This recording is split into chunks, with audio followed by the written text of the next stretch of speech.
sarà Conegliano. Bentrovati al Meteo. Settimana molto dinamica sul nostro territorio per l'arrivo in rapida successione di diversi impulsi instabili. Martedì 9 maggio tempo buono, poi peggiorerà. Vediamo nel dettaglio la situazione.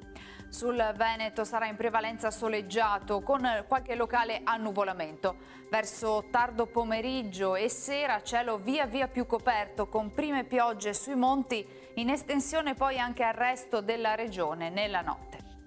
Temperature in lieve calo, minime tra 13 e 16 gradi, massime tra i 18 e i 22 gradi all'incirca.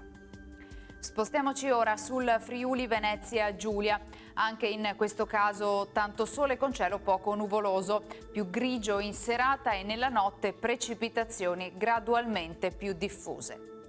Temperature minime tra 13 e 15 gradi, massime sui 21-22 gradi. Infine diamo uno sguardo al Trentino Alto Adige, dove il contesto sarà alquanto variabile, con maggiori tratti soleggiati al mattino e con rovesci invece nel pomeriggio. Temperature minime intorno ai 12-14 gradi, massime sui 20-21 gradi all'incirca. Dal Meteo di Antenna 3 per ora è tutto, grazie per l'attenzione, arrivederci.